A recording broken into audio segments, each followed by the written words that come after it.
नमस्कार दोस्तों। जैसा कि पिछले अध्याय में हमने भारतीय चित्रकला एवं इतिहास कंप्लीट किया है और फिर इसी सिलसिले को आगे बढ़ाते हुए हम आज अध्याय 2 करेंगे, जिसमें सिंधु घाटी की सभ्यता के बारे में हम देखने जा रहे हैं। जनरली सिंधु घाटी की सभ्यता के बारे में सभी लोग जानते हैं, बट इसमें थोड़ा थोड़ा जो चेंजिंग या दिक्कतें हैं उसके बारे में मैं पहले क्लियर करना चाहता हूँ। उसके बाद फिर ऑब्जेक्टिव टाइप क्वेश्चन पे हम चलेंगे। तो सिंधु घाटी के उद्भव को लेके थोड़ा सा टाइमिंग में चेंजिंग है। इसके लिए अलग अलग बुक में अलग अलग टाइमिंग मिलता है, तो हमें ये कन्फ्यूज़न हो जाता है कि हम कौन सा टाइमिंग सही माने। तो इसके अकॉर्डिंग जैसा कि हम एनवीएस के लिए प्रिपरेशन कर रहे हैं, तो हमें सबसे पहले प्रेफरेंस एनवीएस के सिलेबस को देना है। तो एनवीएस के सिलेबस में इसका टाइमिंग दिया है, जो कि यहाँ पे मैं मेंशन किया हूँ ऊपर में फर्स्ट करके, आप देख सकते हैं। तो ये फर्स्ट वाला है 2500 BC से 1500 BC, ये हमारे एनवीएस के सिलेबस में है। तो अगर एग्जाम में क्वेश्चन आता है सिंधु घाटी सभ्यता का उद्भव काल कब रहा, तो उसमें पहला अगर ऑप्शन में हमें मिलता है 2500 BC से 1500 BC, यानी 2500 BC टू 1500 BC, तो हमें पहले इसको ऑप्शन में टिक आउट करना है। अगर ये ऑप्शन नहीं दे करके हमें ये नीचे लिखा हुआ जो है कि 3000 से 1500 ईस्वी पूर्व, तो ये वाला ऑप्शन टिक करना है। 3000 से लेकर 1500 ईस्वी पूर्व, ये 3000 से लेकर 1500 ईस्वी पूर्व जो लिखा हुआ है ये एनसीईआरटी का है। तो एनसीईआरटी ऐसे इसको मेंशन किया है कि ईसा पूर्व तीसरी सहस्त्राब्दी। तो तीसरी सहस्त्राब्दी का मतलब होता है कि 3000 वर्ष, और ईसा पूर्व लिखा है मतलब 3000 ईस्वी पूर्व। तो इसलिए हमें ये सेकंड प्रेफरेंस में ये देना है कि लगभग 3000 ईस्वी पूर्व से 1500 ईस्वी पूर्व तक। अब थोड़ा सा न्यू स्टूडेंट्स को थोड़ा ये कन्फ्यूजन रहता है कि BC, AD, CE ये सब में थोड़ा कन्फ्यूजन हो जाता है। तो इसके लिए मैंने यहाँ ऊपर में एक लाइन ड्रॉ करके दिखाया है, जिसमें सेंटर का जो है, ये सेंटर वाला पार्ट, इसको हम बोलते हैं क्राइस्ट का जन्म, यीशु का जन्म, ईसा मसीह का जन्म। तो यहीं से हम स्टार्ट होता है हमारा जो भी हिस्ट्री है, कि इससे पहले के समय को हम BC में बोलते हैं कि बिफोर क्राइस्ट, और उसके बाद इधर AD आ जाता है। तो AD को ही हम CE भी बोलते हैं। इसमें कन्फ्यूजन नहीं रखना है कि हम CE लिख दिए तो उसको क्या बोलते हैं, वो कॉमन एरा हो जाता है। और ये BCE भी लिखते हैं कहीं कहीं पे, और कहीं पे BC भी लिखते हैं। ये जो BC आपको दिख रहा है, तो BC भी लिखा हुआ आता है और कहीं कहीं पे आपको BCE भी लिखा हुआ मिलेगा। तो इसका बिफोर कॉमन एरा होता है। तो आप कंफ्यूज नहीं होंगे। अगर AD लिखा हुआ मिलता है उसका मतलब भी, अगर हिंदी वाले हैं तो ईस्वी मानेंगे उसको, और इंग्लिश वाले AD या CE, ठीक है। इसके बाद अगर इधर बिफोर कॉमन एरा की तरफ बढ़े, BC जो लिखा हुआ है, तो इसको हिंदी में बोलते हैं ईस्वी पूर्व। तो आपको ये दोनों चीज क्लियर हो चुकी होगी जहां तक मुझे आशा है। तो अब ईस्वी और ईस्वी पूर्व में आपको डिफरेंस समझ में आ गया, और AD और BC में। तो जनरली हमको AD और BC ही मिलता है इंग्लिश में, और हिंदी में देखें तो ईस्वी या ईस्वी पूर्व। तो चलिए हम अपने चैप्टर की ओर बढ़ रहे हैं और आज स्टार्ट करते हैं सिंधु घाटी की सभ्यता का फर्स्ट क्वेश्चन। वैसे सिंधु घाटी एक बहुत विस्तृत रूप है, जिसका हम कुछ ही पार्ट पढ़ पाते हैं। तो हम कोशिश करेंगे कि इसके बाद हर एक चैप्टर का सब्जेक्टिव टाइप लेके आएँ, या आपको पूरा उसका हिस्ट्री तैयार करा दें। बट अभी एग्जाम के कारण, चूंकि एग्जाम पास में आ रहा है, इसलिए हम कोशिश कर रहे हैं कि पहले आपका ऑब्जेक्टिव टाइप क्वेश्चन कंप्लीट कराएं, उसके बाद सब्जेक्टिव कराएंगे। क्योंकि सब्जेक्टिव सभी लोगों ने बैचलर और मास्टर डिग्री में पढ़ा हुआ है, तो इसलिए हम पहले ऑब्जेक्टिव टाइप ही लेकर आए हैं। तो चलिए आज का ये पहला क्वेश्चन, सिंधुवासियों ने सबसे अधिक किस धातु का प्रयोग किया है? कांसा, चांदी, तांबा या सोना? तो इसका राइट आंसर हो जाएगा ऑप्शन नंबर 3, तांबा। सिंधुवासियों ने सबसे अधिक तांबा धातु का प्रयोग किया है। Next question, question number 2, Sindhu सभ्यता के प्रमुख केंद्रों में कौन नहीं था? ब्रह्मगिरी, दबारकोट, पोरियानो या घुंडई? तो इसका राइट आंसर हो जाएगा ऑप्शन नंबर 1, ब्रह्मगिरी। सिंधु सभ्यता के प्रमुख केंद्रों में ब्रह्मगिरी नहीं था। नेक्स्ट क्वेश्चन की ओर बढ़ते हैं। क्वेश्चन नंबर 3, सिंधुवासी किस अस्त्र शस्त्र से अपरिचित नहीं थे? तो इसमें ऑप्शन है कवच, धनुष बाण, ढाल या तलवार। तो इसका राइट आंसर हो जाएगा ऑप्शन नंबर 2, धनुष बाण। सिंधुवासी धनुष बाण अस्त्र शस्त्र से अपरिचित नहीं थे, मतलब वो जानते थे। नेक्स्ट क्वेश्चन है हमारा क्वेश्चन नंबर 4, सिंधु सभ्यता का विस्तार लगभग कितने वर्ग किलोमीटर में था? तो इसका ऑप्शन है 5 लाख वर्ग किलोमीटर, 10 लाख वर्ग किलोमीटर, 13 लाख वर्ग किलोमीटर या 6 लाख वर्ग किलोमीटर। तो इसका राइट आंसर हो जाएगा ऑप्शन नंबर 3, 13 लाख वर्ग किलोमीटर। तो दोस्तों यहाँ पे एक छोटा सा चीज़ मैं बताना चाहूँगा, ये चूंकि बहुत बड़ा क्षेत्र है, 13 लाख वर्ग किलोमीटर छोटा नहीं होता है, तो इसको अगर ऐसे हम देखें तो पश्चिम यानी पूर्व से पश्चिम की ओर ये 1500 किलोमीटर तक फैला था और उत्तर से दक्षिण की ओर 1200 किलोमीटर तक फैला था। ये लगभग में है, पूरा एक्यूरेट नहीं है, थोड़ा ऊपर नीचे हो सकता है, बट इतना बड़ा क्षेत्र था ये, जो सिंधु घाटी हम लोग सभ्यता पढ़ते हैं। चलिए फिर नेक्स्ट क्वेश्चन की ओर बढ़ते हैं। क्वेश्चन नंबर 5, कौन सा नगर चार दीवारी से घिरा हुआ नहीं था? तो इसका ऑप्शन है लोथल, हड़प्पा, मोहनजोदड़ो या कालीबंगा। तो इसका राइट आंसर हो गया ऑप्शन नंबर 1, लोथल। लोथल नगर चार दीवारी से घिरा हुआ नहीं था। नेक्स्ट क्वेश्चन है, मोहनजोदड़ो का सबसे विशाल भवन है बैरक, स्नानागार या जलकुंड या स्नान घर या जलकुंड या स्नानागार अन्नागार। बैरक, स्नान घर, जलकुंड या अन्नागार। तो इसका राइट आंसर हो जाएगा ऑप्शन नंबर 4, अन्नागार। मोहनजोदड़ो का सबसे विशाल भवन है अन्नागार, जहाँ पे अन्न रखा जाता था, अन्नागार उसको बोलते हैं। और स्नाना घर या स्नानागार मतलब जहाँ पे लोग नहाते थे। नेक्स्ट क्वेश्चन है क्वेश्चन नंबर 7, तांबा गलाने का कारखाना किस जगह है? मोहनजोदड़ो, हड़प्पा, कालीबंगा या लोथल। तो इसका राइट आंसर हो जाएगा ऑप्शन नंबर 2, हड़प्पा। तांबा गलाने का कारखाना हड़प्पा में है। क्वेश्चन नंबर 8, विशाल स्नानागार का पानी की आपूर्ति के लिए बने स्नानागार की आकृति कैसी थी? तो इसका ऑप्शन है वृत्ताकार, वर्गाकार, अंडाकार या चतुर्भुजाकार। तो राइट आंसर हो गया ऑप्शन नंबर 3, अंडाकार। स्नानागार कैसे बना हुआ था? तो अंडाकार रूप में बना हुआ था, मतलब जो नहाने का जगह था वो अंडाकार यानी एक सर्कुलर सरफेस की तरह बना हुआ था। नेक्स्ट क्वेश्चन है क्वेश्चन नंबर 9, हड़प्पा से मोहनजोदड़ो नामक नगर की दूरी कितनी है? हड़प्पा से मोहनजोदड़ो नामक नगर की दूरी कितनी है? 100 मील, 100 मील, 200 मील, 300 मील या 400 मील। तो इसका राइट आंसर हो गया ऑप्शन नंबर 4, 400 मील। 400 मील को अगर हम किलोमीटर में कन्वर्ट करें तो ये 443 यानी 643.73 समथिंग आ रहा है। अप्रोक्स मान के चलिए कि 644 किलोमीटर। तो ये हड़प्पा से मोहनजोदड़ो के बीच की डिस्टेंस है कि 644 किलोमीटर दूर था हड़प्पा से मोहनजोदड़ो। क्वेश्चन नंबर 10, सर्वप्रथम उत्खनन कार्य किस स्थान पर हुआ? हड़प्पा, सिंधु, मोहनजोदड़ो या चानुदड़ो। तो इसका राइट आंसर हो जाएगा ऑप्शन नंबर 1, हड़प्पा में हुआ। सर्वप्रथम उत्खनन कार्य हड़प्पा में हुआ। क्वेश्चन नंबर 11, हड़प्पा सभ्यता के विषय में सर्वप्रथम ज्ञान कब हुआ? 1954, 1958 ईस्वी में, 1878 ईस्वी में, 1880 ईस्वी में। तो इसका राइट आंसर हो जाएगा ऑप्शन नंबर 3, 1878 यानी 1878 ईस्वी में। हड़प्पा सभ्यता के विषय में सर्वप्रथम ज्ञान कब हुआ? तो 1878 यानी 1878 ईस्वी में। नेक्स्ट क्वेश्चन नंबर 12, सिंधु सभ्यता के जीवन में किस पशु का सर्वाधिक महत्व था? गाय, बैल, हाथी या कुत्ता। तो इसका राइट आंसर हो जाएगा ऑप्शन नंबर 2, बैल। सिंधु सभ्यता में जीवन में बैल पशु का सर्वाधिक महत्व था। क्वेश्चन नंबर 13, 1922 ईस्वी में मोहनजोदड़ो की खुदाई किनके नेतृत्व में हुई?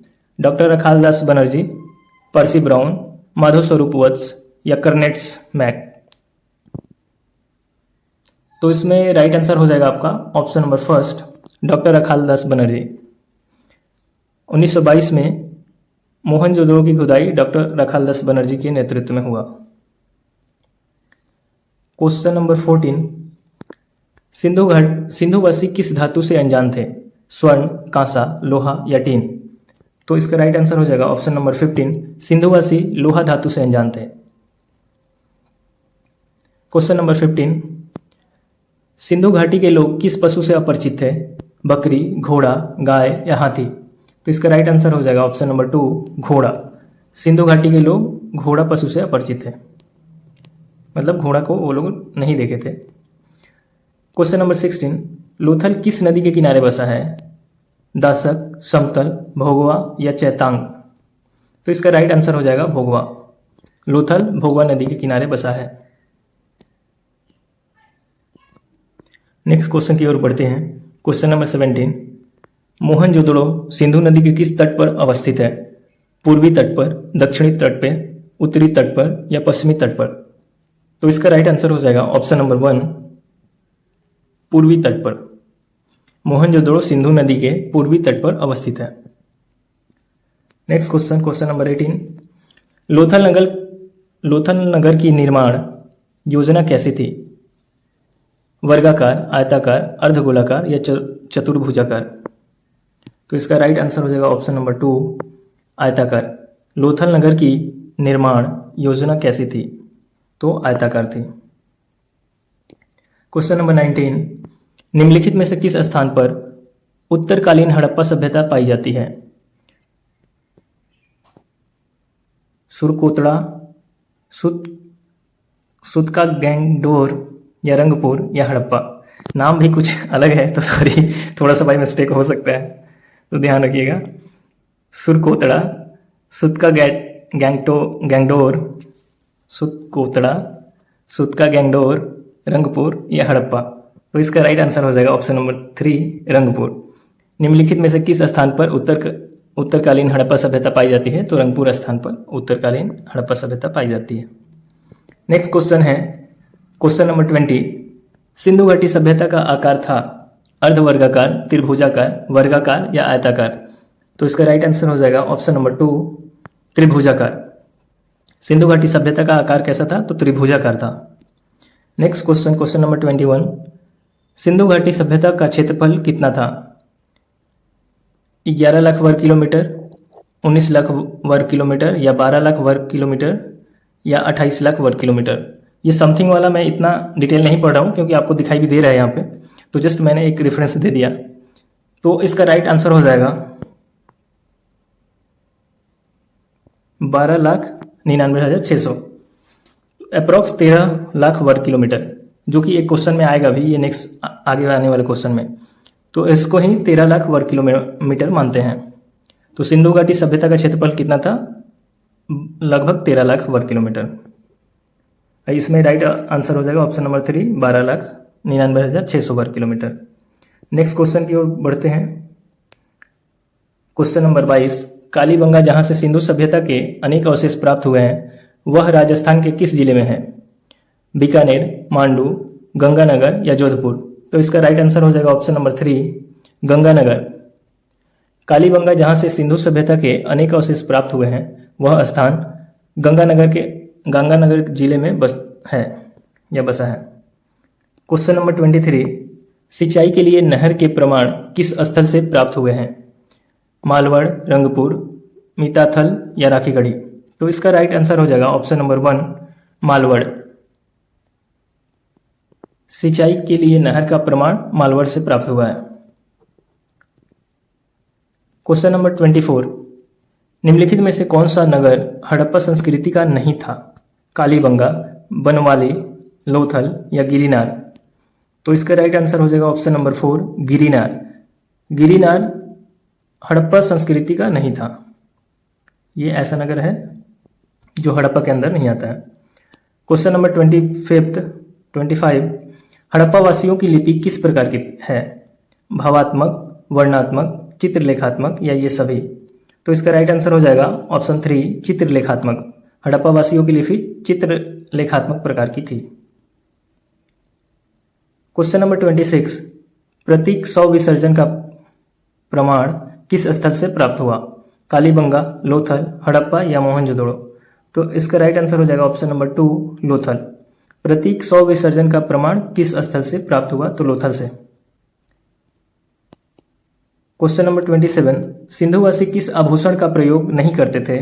करघनी, पाजेब, भुजबंद या निष्क? तो इसका राइट आंसर हो जाएगा ऑप्शन नंबर 4, निष्क। सिंधुवासी निष्क का प्रयोग नहीं करते थे। दोस्तों एक रिक्वेस्ट है, जो भी लोग देख रहे हैं ये कमेंट करके बताएं कि ये निष्क कौन सा आभूषण है। अगर आपके पास पिक्चर है तो पिक्चर भी शेयर कर सकते हैं। चलिए नेक्स्ट क्वेश्चन की ओर बढ़ते हैं। क्वेश्चन नंबर 28, सिंधुवासी कांसे का निर्माण करते थे? तांबे में टीन मिलाकर, पीतल तथा तांबा मिलाकर, तांबा टीन तथा पत्थर मिलाकर, तांबा टीन तथा रांगा मिलाकर। यहाँ राग मिलाकर लिखा है, रांग। ओके, सो इसका राइट आंसर हो जाएगा ऑप्शन नंबर 1, तांबे में टीन मिलाकर। कांसे का निर्माण वैसे भी आप लोग पहले पढ़ चुके हैं कि तांबे और टीन के मिश्रण से कांसा बनता है, तो ये ध्यान रखिएगा, कितने बार भी क्वेश्चन ये आया हुआ है। सिंधुवासी कांसे का निर्माण तांबे में टीन मिलाकर करते थे। नेक्स्ट क्वेश्चन है क्वेश्चन नंबर 29, सिंधु सभ्यता में सबसे अधिक मूर्तियां किसकी प्राप्त हुई है? मनुष्य की, स्त्रियों की, जानवरों की या बत्तख की? तो इसका राइट आंसर हो जाएगा ऑप्शन नंबर 2, स्त्रियों की। सिंधु सभ्यता में सबसे अधिक मूर्तियां स्त्रियों की प्राप्त हुई है, मतलब स्त्रियां ही आगे रही है, हमेशा से ये चला आ रहा है। ओके, सो नेक्स्ट क्वेश्चन की ओर बढ़ते हैं। क्वेश्चन नंबर 30, सिंधु सभ्यता के किस स्थल से लकड़ी की बनी नालियों का अवशेष मिले हैं? सिंधु सभ्यता के किस स्थल से लकड़ी की बनी नालियों के अवशेष मिले? कालीबंगा, संघोल, बर्नावली, कोटदिजी। Kot Diji last option. तो इसका राइट आंसर हो जाएगा ऑप्शन नंबर 1, कालीबंगा से। सिंधु सभ्यता के कालीबंगा स्थल से लकड़ी की बनी नालियों के अवशेष मिले हैं। नेक्स्ट क्वेश्चन है क्वेश्चन नंबर 31, हड़प्पा सभ्यता के लोग निम्न में से किसकी पूजा करते थे? विष्णु, पशुपति, गणेश या ब्रह्मा? तो इसका राइट आंसर हो जाएगा ऑप्शन नंबर 2, पशुपति की पूजा करते थे। हड़प्पा सभ्यता के लोग पशुपति की पूजा करते थे। नेक्स्ट क्वेश्चन है क्वेश्चन नंबर 32, मोहनजोदड़ो स्नानागार के पूर्व में स्थित स्तूप का निर्माण किस काल में हुआ या किस काल में किया गया? कुषाण काल, शुंग काल, मौर्य काल या सातवाहन काल? तो इसका राइट आंसर हो जाएगा ऑप्शन नंबर 1, कुषाण काल। मोहनजोदड़ो स्नानागार के पूर्व में स्थित स्तूप का निर्माण कुषाण काल में किया गया या कुषाण काल है। Next question question number 33, Sindhu सभ्यता में किस प्रकार के वस्त्रों का उल्लेख मिला है?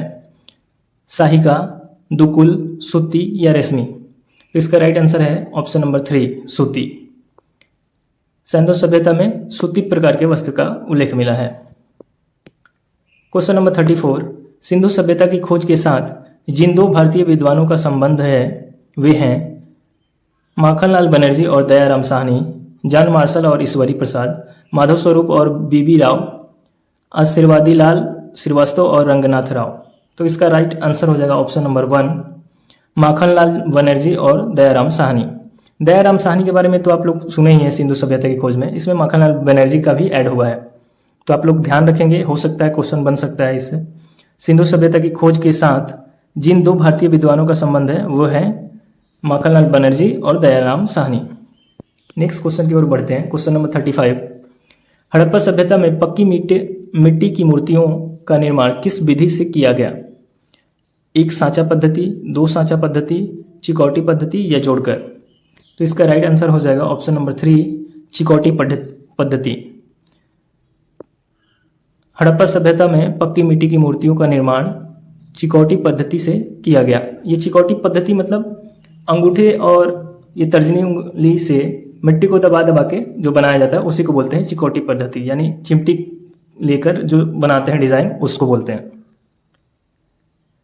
तो ये ध्यान में रखिएगा। नेक्स्ट क्वेश्चन की ओर बढ़ते हैं। क्वेश्चन नंबर 36, सिंधु सभ्यता कहाँ मिली है? पाकिस्तान में, भारत में, ईरान में या चीन में? तो दोस्तों ये पहले तो इंडिया के अंदर था, सॉरी मतलब अपने इंडिया में था, बट ये बाद में कहाँ चला गया है? तो पाकिस्तान में। जब बंटवारे के बाद ये पाकिस्तान में चला गया। सिंधु सभ्यता में आपका मोहनजोदड़ो, हड़प्पा और 3 स्थल और हैं जो पाकिस्तान में चले गए हैं। तो सिंधु सभ्यता कहाँ मिली है? पाकिस्तान में। नेक्स्ट क्वेश्चन है क्वेश्चन नंबर 37, सिंधु घाटी सभ्यता तथा संस्कृति काल के चित्र किन वस्तुओं पर मिले हैं? दीवारों पर, ठप्पों पर, मिट्टी के बर्तनों पर या गुफाओं की दीवारों पर? तो इसका राइट आंसर हो जाएगा ऑप्शन नंबर 2, ठप्पों पर। सिंधु घाटी सभ्यता तथा संस्कृति काल के चित्र ठप्पों पर मिले हैं। ठप्पों से मतलब क्या है? ठप्पों से मतलब ये कि जो उसके सील मुहर जो हो गए उससे रिलेटेड। ओके, तो नेक्स्ट क्वेश्चन की ओर बढ़ेंगे। क्वेश्चन नंबर 38, सिंधु घाटी संस्कृति का क्या महत्व है? प्राचीन मानव की जानकारी मिलती है, प्राचीन इतिहास का ज्ञान होता है, प्राचीन वस्तुओं की जानकारी मिलती है, या प्राचीन काल का रहन सहन पता चलता है? तो इसका राइट आंसर हो जाएगा ऑप्शन नंबर 2, प्राचीन इतिहास का ज्ञान होता है। सिंधु घाटी की संस्कृति से हमें प्राचीन इतिहास का ज्ञान होता है। नेक्स्ट क्वेश्चन है क्वेश्चन नंबर 39, मोहनजोदड़ो से प्राप्त नर्तकी की मूर्ति किस धातु की बनी है? ये तो बहुत सिंपल है, सभी ने बहुत अच्छे से याद रखा होगा। इसका राइट आंसर होगा ऑप्शन नंबर 2, कांसा। मोहनजोदड़ो से प्राप्त नर्तकी कांसे की धातु की बनी है। क्वेश्चन नंबर 40, झुकर संस्कृति का संबंध किस क्षेत्र से है? राजस्थान, महाराष्ट्र, गंगा घाटी या सिंधु? तो इसका राइट आंसर हो जाएगा ऑप्शन नंबर 4, सिंधु। झुकर संस्कृति का संबंध सिंधु क्षेत्र से है। Next question, question number 41, Sindhu सभ्यता का सर्वाधिक प्रभाव किस क्षेत्र में आज दृष्टिगोचर होता है? धर्म, वेशभूषा, नृत्य संगीत या नगरीय स्वरूप या व्यवस्था? तो इसका राइट आंसर है ऑप्शन नंबर 1, धर्म। सिंधु सभ्यता का सर्वाधिक प्रभाव धर्म क्षेत्र में आज दृष्टिगोचर होता है, क्योंकि यहाँ सिंधु सभ्यता से ही हमें जो पूजा करने के अवशेष मिले, जिसमें हमें पशुपति की आकृति मिली, देवी गॉडेस जो बोलते हैं उनकी मूर्ति मिली है। तो ये सब हमें ये दर्शाते हैं कि मतलब उस समय भी पूजा पाठ चल रहा था, तो जिसका अभी विस्तृत रूप हमें अभी के टाइम में देखने को मिलता है। नेक्स्ट क्वेश्चन 42, मछली पकड़ने के कांटे किस धातु से निर्मित थे? पत्थर, ताम्र, पीतल या लोहा? तो इसका राइट आंसर हो जाएगा ऑप्शन नंबर 2, ताम्र। ताम्र यानी तांबा। तो मछली पकड़ने के कांटे तांबे धातु से निर्मित थे। एक चीज आप लोग हमेशा याद रखना, सिंधु घाटी सभ्यता में सबसे ज्यादा कोई चीज मिला है तो तांबे का मिला है। तो ये हमेशा के लिए ध्यान रखना कि अगर कहीं भी आपको ऐसा ऑप्शन कुछ याद नहीं आ रहा है तो याद रखना कि तांबा हमेशा वहां पे सबसे ज्यादा मात्रा में पाया गया है, तो तांबा को आप टिक आउट कर सकते हो। क्वेश्चन नंबर 43, हड़प्पा से प्राप्त मोहरों का अधिकतम आकार क्या था? यहाँ हड़प्पा बस पूछा है, पूरे सिंधु की सभ्यता का नहीं, केवल हड़प्पा का। तो इसमें आ रहा है 2 सेंटीमीटर, 4 सेंटीमीटर, 5 सेंटीमीटर या 9 सेंटीमीटर। तो इसका राइट आंसर हो जाएगा ऑप्शन नंबर 3, 5 सेंटीमीटर। हड़प्पा से प्राप्त मोहरों का अधिकतम आकार 5 सेंटीमीटर है, 5 सेंटीमीटर था। नेक्स्ट क्वेश्चन 44, सिंधु सभ्यता की लिपि की जानकारी खुदाई से प्राप्त किन वस्तुओं से ज्ञात होती है? मूर्तियों से, मोहरों से, टीलों से या आभूषणों से? तो इसका राइट आंसर हो जाएगा ऑप्शन नंबर 2, मोहरों से। सिंधु सभ्यता की लिपि की जानकारी खुदाई से प्राप्त मोहरों से ज्ञात होती है। नेक्स्ट क्वेश्चन की ओर बढ़ते हैं। क्वेश्चन नंबर 45, किस संस्कृति को सोढ़ी संस्कृति नाम दिया गया है? हड़प्पा संस्कृति, हड़प्पोत्तर होना चाहिए, हड़प्पेतर लिखा हुआ है, हड़प्पेतर संस्कृति, हड़प्पा पूर्व संस्कृति या झुक्कर संस्कृति?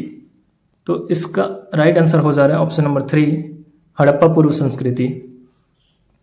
किस संस्कृति को सोढ़ी संस्कृति नाम दिया गया है? तो हड़प्पा पूर्व संस्कृति को। क्वेश्चन नंबर 46, सिंधु सभ्यता निम्न में से किस काल की है? ऐतिहासिक काल, पूर्व ऐतिहासिक काल, प्रागैतिहासिक काल या उपरोक्त सभी? तो इसका राइट आंसर हो जाएगा ऑप्शन नंबर 3, प्रागैतिहासिक काल। सिंधु सभ्यता निम्न में से किस काल की है? तो प्रागैतिहासिक काल। सिंधु सभ्यतावासी किसकी पूजा करते थे? ब्रह्मा और विष्णु, पशुपति, इंद्र और वरुण, उपरोक्त में से कोई नहीं। तो इसका राइट आंसर हो जाएगा ऑप्शन नंबर 1, ब्रह्मा और विष्णु। दोस्तों यहाँ 2 मिस्टेक आपसे होने वाले हैं, तो उसको मैं क्लियर करना चाहूंगा। यहाँ पूछा गया है केवल सिंधुवासी, सिंधु सभ्यतावासी किसकी पूजा करते थे? तो यहाँ ब्रह्मा और विष्णु हो रहा है, बट आगे हो सकता है आपको क्वेश्चन में मिले। और मैं एक बार बता भी देना चाह रहा हूं कि यहाँ पे अगर हड़प्पा रहेगा कि हड़प्पा सभ्यतावासी किसकी पूजा करते थे, तो वो पशुपति की करते थे। तो आप लोग ध्यान रखिएगा, ये क्वेश्चन में मिस्टेक ना हो आपसे। बहुत छोटा सा है बट क्वेश्चन यूनिक है। क्वेश्चन नंबर 48, मोहनजोदड़ो का शाब्दिक अर्थ क्या होता है? जीवित लोगों का टीला, मृतकों का टीला, पीड़ित लोगों का टीला या महान लोगों का टीला? ये भी बहुत इजी क्वेश्चन है, क्योंकि ये सभी लोग शुरुआत में पढ़ चुके हैं। मृतकों का टीला बोला जाता है मोहनजोदड़ो को। तो मोहनजोदड़ो का शाब्दिक अर्थ होता है मृतकों का टीला। क्वेश्चन नंबर 49, सिंधु घाटी की प्रमुख विशेषता क्या थी? कला, हस्तकला, नगर निर्माण योजना या उपरोक्त सभी? तो इसका राइट आंसर हो जाएगा ऑप्शन नंबर 3, नगर निर्माण योजना। ये नगर निर्माण योजना के कारण ही अपने नाम से जाना जाता है, क्योंकि यहाँ नगर निर्माण की जो दीवारें मिली है हमें जो खुदाई में, उसके कारण ही ये फेमस हुआ है।